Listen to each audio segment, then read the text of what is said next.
بسم اللہ الرحمن الرحیم۔ اب دوسرے تناظر میں دیکھیے کہ دین کی تعلیمات کا یہ تقاضا بھی ہے۔ حذیفہ بن یمان رضی اللہ تعالیٰ عنہ صحابہ کرام میں علماء صحابہ میں شمار ہوتے ہیں، بلکہ ان کو صاحب سر رسول کہا جاتا ہے، اللہ کے رسول صلی اللہ علیہ وسلم کے رازدار۔ آپ نے بہت سی ایسی چیزیں جو بہت سارے عام لوگوں کو نہیں بتائی تھی، ان کو بتائی تھی کہ فلاں فلاں منافق ہے۔ حضرت عمر بھی پوچھا کرتے تھے، پوچھتے تھے کہیں میرا نام تو نہیں ہے منافقین میں، اللہ کے رسول صلی اللہ علیہ وسلم نے نہیں بتایا۔ تو حضرت حذیفہ بن یمان علماء صحابہ میں سے، اور خاص طور سے صحابہ کرام میں فتنوں سے متعلق ان کا علم زیادہ تھا۔ لوگ فتنوں کے بارے میں ان سے پوچھتے تھے، عمر فاروق مجلسوں میں پوچھتے تھے۔ بخاری میں ان کی ایک روایت ہے لمبی چوڑی، تو اس کا ابتدائی حصہ یہ ہے، وہ کہتے ہیں کہ کان الناس یسألون رسول اللہ صلی اللہ علیہ وسلم عن الخیر، لوگ اللہ کے رسول صلی اللہ علیہ وسلم سے خیر کے بارے میں پوچھتے تھے، بھلائیاں کیا ہیں، نیکیاں کیا ہیں، اچھائیاں کیا ہیں۔ وَكُنْتُ أَسْأَلُهُ عَنِ الشَّرِّ، لیکن میں اللہ کے رسول صلی اللہ علیہ وسلم سے سوال کرتا تھا، پوچھتا تھا شر کے بارے میں۔ کیوں پوچھتا تھا؟ مخافۃ ان اقع فیہ، اس ڈر سے، اس خوف سے کہ میں اس میں پڑ جاؤں، میں اس شر کے جال میں پھنس نہ جاؤں، اس مقصد کے تحت میں شر کو پوچھتا تھا۔ یہ غور کیجئے، اور اللہ کے نبی صلی اللہ علیہ وسلم آپ کو بتاتے بھی تھے، پھر پوری لمبی حدیث ہے شر خیر کی، ہم کو خیر دیا شر دیا، اس میں بھی ہمارے موضوع سے متعلق مواد ہے، آپ سنتے رہتے ہیں، ہو سکتا ہے کچھ باتیں آ جائیں آگے۔ آپ غور کیجئے کہ ایک صحابی رسول کے عمل اور ان کے بیان سے ہمیں یہ تعلیم مل رہی ہے، اور وہ تنبیہ کر رہے ہیں کہ آپ کو صرف خیر نہیں سیکھنا ہے بلکہ شر بھی سیکھنا ہے۔ اس کو ایک اور پہلو سے دیکھیے، جتنے انبیاء آئے قرآن کی تعلیم اٹھا کے دیکھیے، ان کی تعلیمات کی بنیاد کیا تھی؟ وَلَقَدْ بَعَثْنَا فِي كُلِّ أُمَّةٍ، ایک مثال کی ایک آیت دے رہا ہوں، ایک آیت پیش کر رہا ہوں مثال کے طور پہ۔ وَلَقَدْ بَعَثْنَا فِي كُلِّ أُمَّةٍ رَسُولًا أَنِ اعْبُدُوا اللَّهَ وَاجْتَنِبُوا الطَّاغُوتَ، سورہ نحل کی مشہور آیت ہے کہ ہم نے ہر امت میں ایک رسول بھیجا، ہر امت میں ایک رسول آیا، تو یہ ایک طے ہو گیا کہ رسالت اور اللہ تعالیٰ کا پیغام پہنچانے والے کسی قوم میں نہیں آئے، ایسا نہیں ہے۔ اللہ نے حجت پوری کی، اور اللہ کا سب سے بڑا انعام ہے کھانا پینا، بال بچے، گھر بار، دنیا میں جتنی بھی نعمتیں ہم کو ملی ہیں ان سب سے زیادہ اہم نعمت رسالت ہے، اللہ کا دین اور ہدایت ہے۔ یہ آپ پڑھ سکتے ہیں، میں نے بہت موقعوں پر بیان کیا ہے۔ تو اللہ تعالیٰ نے فرمایا کہ ہم نے ہر امت میں رسول بھیجا۔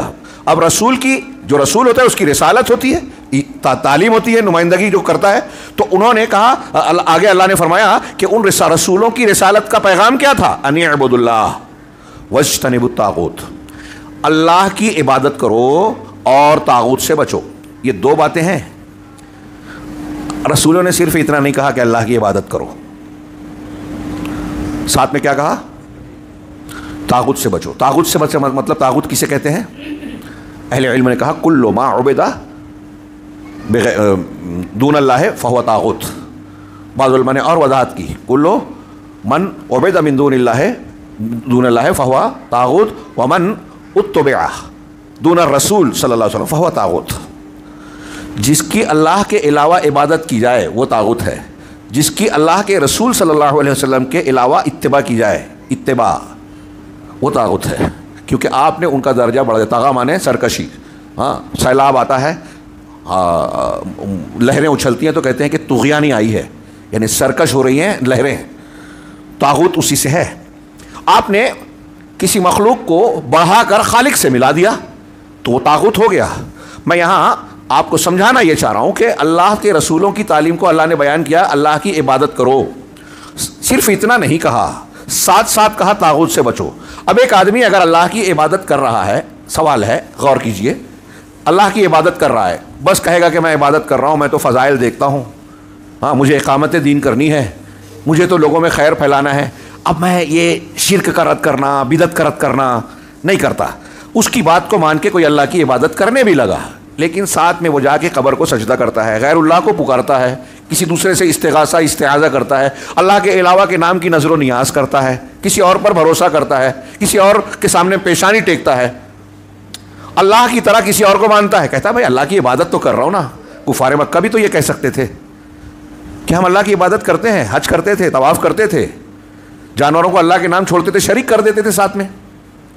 ہاں، قرآن نے کہا ہاں آپ ان سے کہہ دیجیے قل یا ایھا الکافرون لا اعبد ما تعبدون لا انتم عابدون ما اعبد، جس کو میں پوجتا ہوں عبادت کرتا ہوں تم اس کی عبادت نہیں کرتے۔ تو کفار مکہ کہہ سکتے تھے نا، کہہ رہے ہم تو اللہ کی عبادت کہتے ہیں، آپ کیسے کرتے ہیں؟ آپ کیسے کہہ رہے ہیں کہ آپ جس کی عبادت کرتے میں نہیں کر، ہم نہیں کرتے، ہم تو اللہ کی عبادت کرتے ہیں نا۔ پھر کافروں کو یہ کیوں کہا گیا مکہ والوں کو کہ آپ اللہ کی عبادت نہیں کرتے؟ بہت اہم ہمارے موضوع سے متعلق جو ایک اندیشہ بتایا، بعض مسلمانوں میں یہ بحث ہوتی ہے کہ یہ چھیڑنا وہ چھیڑنا۔ میں نے کہیں ابھی تک ذکر کیا، شیخ محمد الوہاب رحمہ اللہ کے ایک رسالے میں میں نے پڑھا کہ انہوں نے کہا کہ اگر نبی کریم صلی اللہ علیہ وسلم مکہ والوں کے بیچ صرف اتنا کہتے کہ شرک بہت بڑا گناہ ہے، شرک کو اللہ معاف نہیں کرے گا، تو شاید مکہ والے آپ سے دشمنی مول نہیں لیتے، آپ سے نفرت نہیں کرتے، مخالفت نہیں کرتے، کہتے ہاں ہاں ٹھیک ہے برابر ہے۔ آپ کو صادق و امین مانتے تھے، آپ کو برا انسان کوئی نہیں کہتا تھا، جھوٹا کوئی نہیں کہتا تھا، سب سچا مانتے تھے۔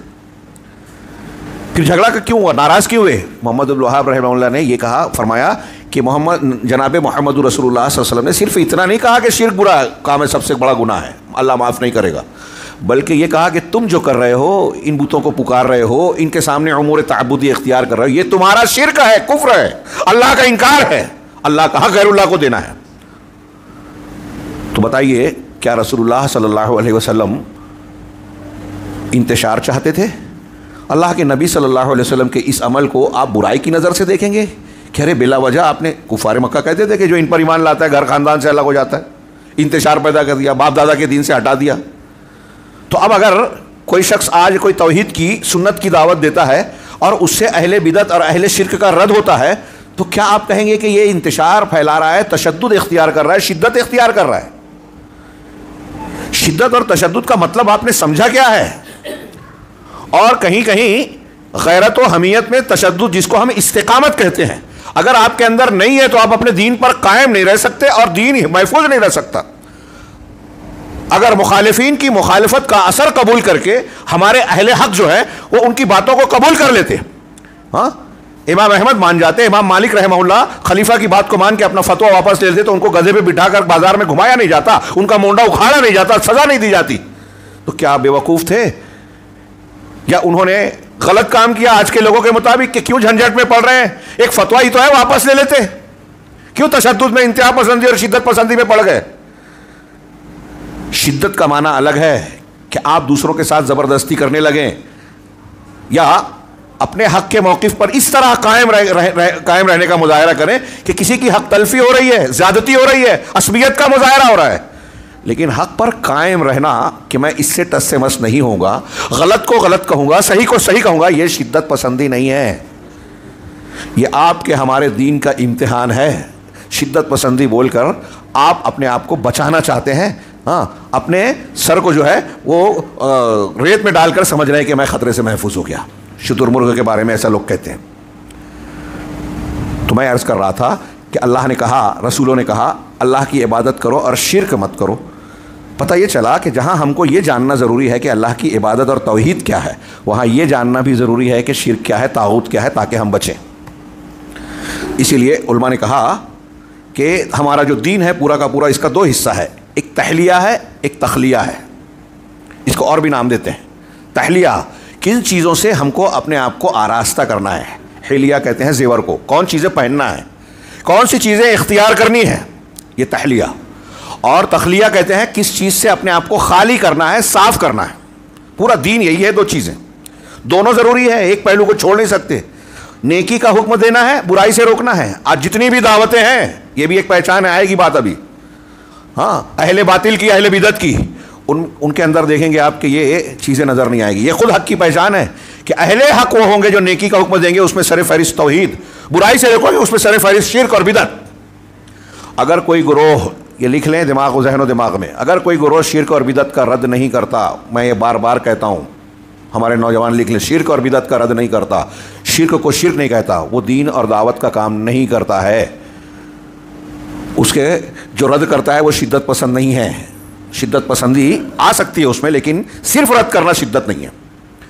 یہ خود اہل باطل کی پہچان ہے۔ اور روئے زمین پر میں جہاں تک جانتا ہوں اس وقت سلفی گروہ کے علاوہ کوئی گروہ نہیں ہے جو شرک کا اس طرح رد کرتے ہو جو نبی کا طریقہ تھا، صحابہ سلف کا طریقہ تھا۔ تو آپ کس دین کو پھیلا رہے ہو؟ اگر آپ نے توحید، عبادت، فضائل حکومت الہیہ کا قیام اور اس طرح کا فلسفہ بیان بھی کر دیا، یا کچھ چیزیں جو دین کی ہے بیان بھی کر دیا، لیکن آپ نے لوگوں کو شرک سمجھا کر اس سے نہیں بچایا، بدعت بتا کر اس سے نہیں بچائی، تو آپ نے دین نہیں بتایا، آپ جنت کے راستے پہ نہیں لے جا رہے ہیں۔ السلام علیکم۔ ویڈیو پسند آنے پر اپنے دوستوں کے ساتھ واٹس ایپ اور سوشل میڈیا پہ ضرور شیئر کریں۔